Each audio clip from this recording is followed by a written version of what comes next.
আমি শাহাদা পাঠ করব যদি ডক্টর জাকির নায়েক আমার প্রশ্নের উত্তর দিতে পারেন। আমি একজন নাস্তিক। আমি শাহাদা পাঠ করতে চাই। থামুন, আমার কথা শুনুন। হ্যাঁ, আমি শাহাদা পাঠ করতে চাই। আমি কি শাহাদা পাঠ করাতে পারি নাকি পুলিশকে জিজ্ঞাসা করতে হবে? পুলিশ, আমি কি শাহাদা পাঠ করাতে পারি নাকি না? 2 মিনিট।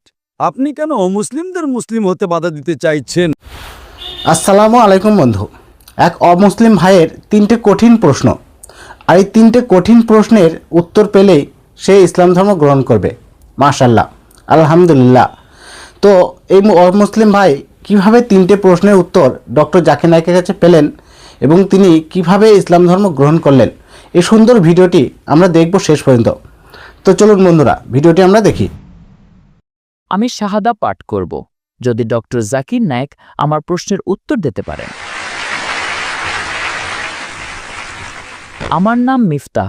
আমি জোম্বাং থেকে এসেছি। আমি একজন নাস্তিক। আমি এমন পরিবারে জন্মেছি যেখানে আমার পরিচয়পত্রে ইসলাম লেখা আছে, কিন্তু আমি নাস্তিক। আমি খ্রিস্ট ধর্মসহ অনেক ধর্ম অধ্যয়ন করেছি এবং খ্রিস্ট ধর্মে আমি অনেক ভুল খুঁজে পেয়েছি।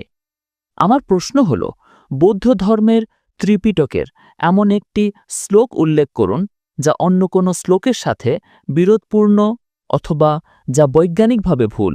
ভাই একটি প্রশ্ন করেছেন যে তিনি একজন নাস্তিক এবং তিনি ইসলাম গ্রহণ করবেন যদি আমি তার প্রশ্নের উত্তর দিতে পারি। তিনি বলছেন, আপনি কি বৌদ্ধ ধর্মগ্রন্থ থেকে একটিও ভুল বের করতে পারব? তাহলে তিনি যদি নাস্তিক হন তবে তিনি বৌদ্ধ ধর্মগ্রন্থ নিয়ে কথা বলছেন কেন? আমার প্রথম প্রশ্ন। আমি জানতে চাই। যাই হোক, আমি এখানে ধর্মগ্রন্থে ভুল বের করতে আসিনি, কিন্তু যেহেতু আপনি জিজ্ঞাসা করেছেন, বৌদ্ধ ধর্মের প্রধান দর্শন 4টি মহৎ সত্যের উপর ভিত্তি করে প্রতিষ্ঠিত। আপনি কি বুদ্ধের 4টি মহৎ সত্যের কথা শুনেছেন? আপনি কি বুদ্ধের 4টি মহৎ সত্যের কথা শুনেছেন? আমি জানি না। আপনি যদি না জানেন তাহলে আপনি বৌদ্ধ ধর্মগ্রন্থ সম্পর্কে কি জানেন? যদি কেউ বলে আমি কোরআন জানি, আপনি কি কুল হুয়াল্লাহু আহাদ জানেন? আমি জানি না। সূরা ফাতিহা জানি না। তাহলে আপনি আমার উত্তর কিভাবে বুঝবেন? বৌদ্ধ ধর্মের ভিত্তি হল বুদ্ধের 4টি মহৎ সত্য। যদি এটি সম্পর্কে না জানেন তাহলে আমার উত্তর কিভাবে বুঝবেন? আপনি বুদ্ধের 4টি মহৎ সত্য জানেন কি? বৌদ্ধ ধর্মের 4টি সত্য কি কি? কিন্তু আপনি যদি তা নাই জানেন তাহলে সেগুলো সঠিক না ভুল কিভাবে বুঝবেন? যাই হোক, আমি আপনার মতো নই। কিন্তু আমি ত্রিপিটক গ্রন্থের শ্লোকের ভুল সম্পর্কে জানতে চেয়েছি। ত্রিপিটক হল বৌদ্ধ ধর্মগ্রন্থগুলোর মধ্যে একটি।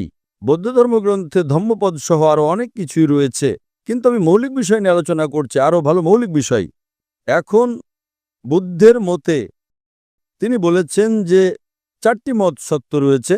প্রথমটি হলো এই জগতে দুঃখ এবং কষ্ট রয়েছে। দ্বিতীয় সত্য, দুঃখ ও কষ্টের কারণ হলো তৃষ্ণা। তৃতীয়,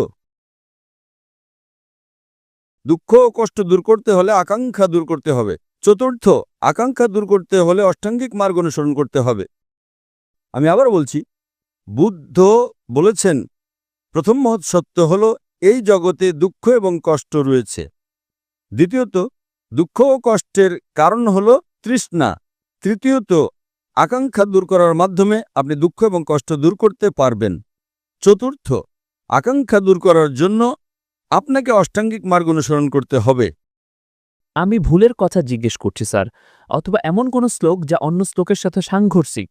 ভাই, আমি যখন উচ্চতর বিষয় নিয়ে আলোচনা করি তখন নিম্ন স্তরে যাই না। এটি অনেক উচ্চতর বিষয়। আমি উচ্চতর বিষয় নিয়ে কথা বলছি। আমি উচ্চতর গ্রন্থ অধ্যয়ন করি, নিম্ন স্তরের গ্রন্থ নয়। এই গ্রন্থগুলো অনেক উন্নত। তিনি যদি বৌদ্ধ ধর্ম সম্পর্কেই না জানেন তাহলে আমি আর কি বলবো?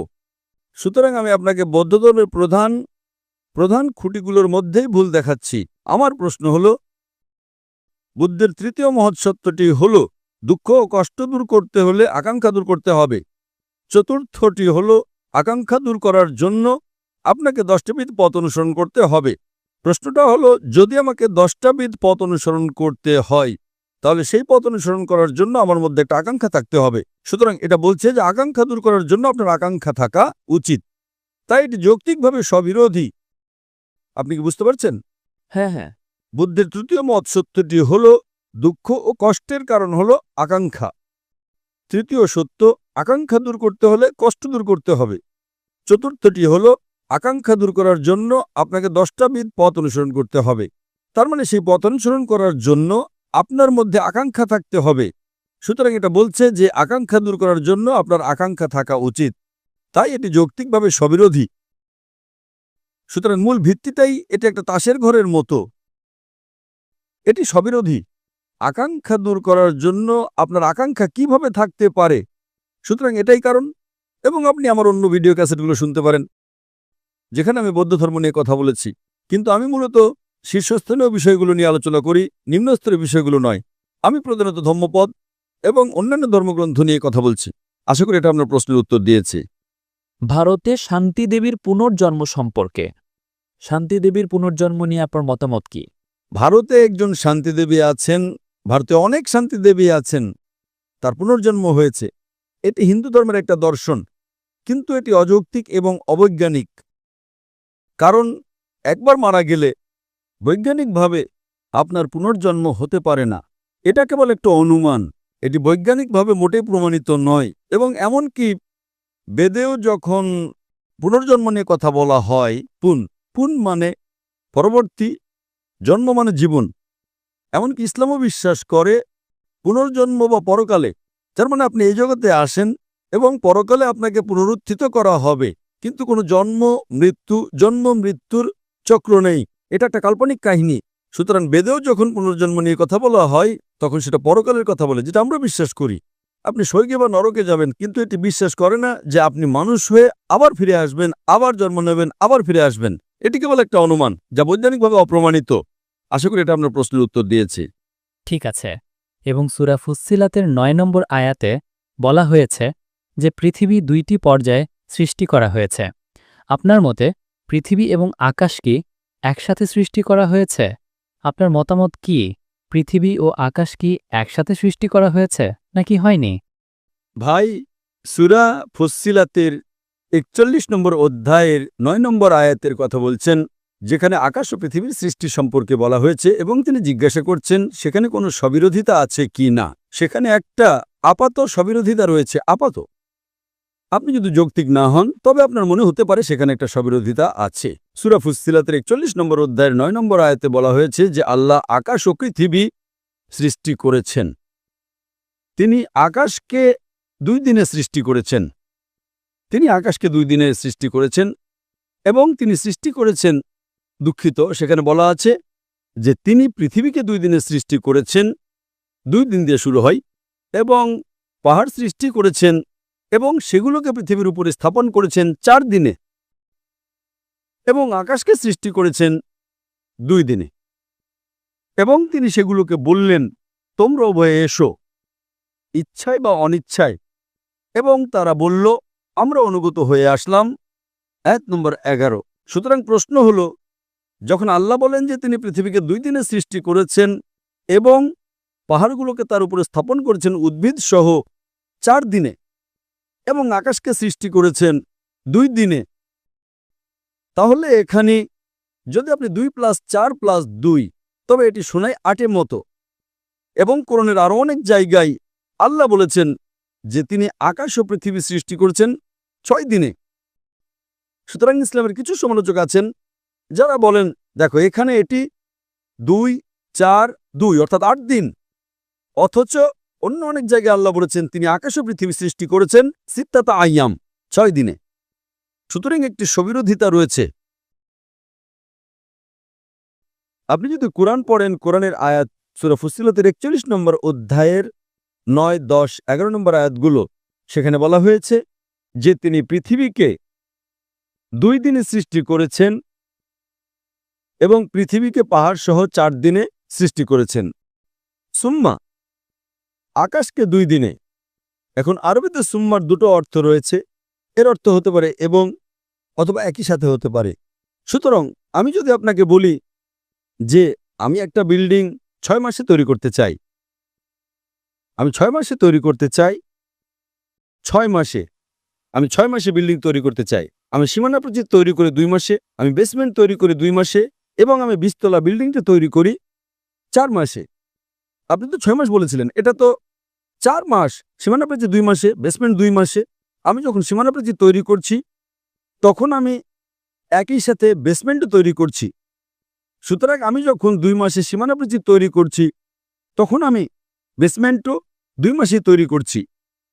সুতরাং সীমানা প্রাচীর এবং বেসমেন্ট আমরা 2 মাসে তৈরি করছি। তারপর বাকি 20 তলা আমি 4 মাসে তৈরি করছি। তাহলে মোট কত হলো? 8 মাস। 6 মাস, 8 মাস নয়। সুতরাং একইভাবে যখন আল্লাহ বলেন যে তিনি পৃথিবী এবং তার উপরে পাহাড়গুলোকে স্থাপন করেছেন 2 পর্যায়ে, পাহাড় পর্বত 4 পর্যায়ে 6 মাসে, সুম্মা যখন এটা ঘটছিল তখন তিনি আকাশও তৈরি করেছিলেন। সুতরাং আসলে এটা 6 মাসই। কোরআনের কোথাও একটিও স্ববিরোধিতা নেই। আল্লাহ কোরআনে বলেছেন সূরা নিসার 4 নম্বর অধ্যায়ের 82 নম্বর আয়াতে, أفلا يتدبرون القرآن তারা কি যত্ন সহকারে কোরআন নিয়ে চিন্তা করে না? أفلا يتدبرون القرآن ولو كان من عند غير الله لوجدوا فيه اختلافا كثيرا তারা কি যত্ন সহকারে কোরআন নিয়ে চিন্তা করে না? যদি কোনো স্ববিরোধিতা থাকতো তবে অনেক, যদি এটা আল্লাহ ছাড়া অন্য কারো পক্ষ থেকে হতো তাহলে অনেক স্ববিরোধিতা থাকতো। সুতরাং কোরআন বলছে যে কোরআনের একটিও স্ববিরোধিতা নেই, কোরআনের একটিও ভুল নেই। আশা করি উত্তর পেয়েছেন। এখন কি আপনি শাহাদা পাঠ করবেন? আপনি শাহাদা পাঠ করবেন? এখনো নয়। পুলিশ বলছে সময় শেষ। আরেকটি প্রশ্ন। থামুন থামুন, পুলিশ বলছে সময় শেষ। হ্যাঁ, আমি শাহাদা পাঠ করতে চাই। থামুন, আমার কথা শুনুন, আমার কথা শুনুন। আমি শাহাদা পাঠ করতে চাই। ঠিক আছে, মাশাআল্লাহ। আমি কি শাহাদা পাঠ করাতে পারি, নাকি পুলিশকে জিজ্ঞাসা করতে হবে? আমি কি শাহাদা পাঠ করাতে পারি? না, আমার সাথে মুসলিম পুলিশ আছে। আমি কি এটি করাতে পারি নাকি না? ভাই পুলিশ, আমি কি শাহাদা পাঠ করাতে পারি নাকি না? 2 মিনিট। আল্লাহ আপনাকে সব দেবেন। আপনি কেন অমুসলিমদের মুসলিম হতে বাধা দিতে চাইছেন? আল্লাহ আপনাকে সব দেবেন ইনশাআল্লাহ। ভারতে তারা আমাকে রাত 12টা 2টা পর্যন্ত অনুমতি দেয়। ইন্দোনেশিয়ায় কেন রাত 11টা? Yes, he wants to shahada. اوكي ما شاء الله আপনি কি একমত ঈশ্বর একজন? হ্যাঁ, আমি এক ঈশ্বরে বিশ্বাস করি। আপনি কি বিশ্বাস করেন যে হযরত মুহাম্মদ ঈশ্বরের নবী? হ্যাঁ, আমি বিশ্বাস করি। আপনি কি ইসলাম গ্রহণ করতে চান? হ্যাঁ, আমি করতে চাই। আপনি কি কেউ বাধ্য করছে ইসলাম গ্রহণ করতে? না, কেউ নেই, না। আপনি কি নিজের ইচ্ছেই করছেন? হ্যাঁ, স্বেচ্ছায়। আপনি কি টাকার বিনিময়ে ইসলাম গ্রহণ করছেন? কেউ নেই, শুধু আমার পরিবার মুসলিম পরিবার থেকে এসেছি, তাই আমি ইসলাম গ্রহণ করতে চাই। আমি আপনার ভিডিওগুলো থেকে খুঁজে বের করেছি। মাশাআল্লাহ, মাশাআল্লাহ। ইনশাআল্লাহ আমি আরবিতে বলবো, আপনি পুনরাবৃত্তি করতে পারেন। আশহাদু আশহাদু আল্লাহ আল্লাহ ইলাহা ইলাহা ইল্লাল্লাহ ইল্লাল্লাহ ওয়া আশহাদু ওয়া আশহাদু আন্না আন্না মুহাম্মাদান মুহাম্মাদান আবদুহু আবদুহু ওয়া রাসূলুহু। ওয়া রাসূলুহু। আমি সাক্ষ্য দিচ্ছি আমি সাক্ষ্য দিচ্ছি যে যে কোনো উপাস্য নেই কোনো উপাস্য নেই আল্লাহ ছাড়া, আল্লাহ ছাড়া, এবং আমি সাক্ষ্য দিচ্ছি এবং আমি সাক্ষ্য দিচ্ছি যে যে নবী মুহাম্মদ সাল্লাল্লাহু আলাইহি সাল্লাম নবী মুহাম্মদ সাল্লাল্লাহু আলাইহি ওয়াসাল্লাম হলেন রাসূল হলেন রাসূল এবং বান্দা এবং বান্দা একমাত্র আল্লাহর। একমাত্র আল্লাহর। মাশাআল্লাহ, আপনি এখন মুসলিম। تكبير تكبير এবং আমি আল্লাহ সুবহানাহু ওয়া তাআলার কাছে প্রার্থনা করি যেন আপনার পূর্বের সমস্ত গুনাহ মাফ করা হয়। আল্লাহ আপনাকে এই দুনিয়া ও পরকালে সর্বোত্তম প্রতিদান দেন। আল্লাহ আপনাকে আপনার বন্ধু এবং পরিবারকে ইসলামের পথে আনার জন্য পথ দেখান ইনশাআল্লাহ।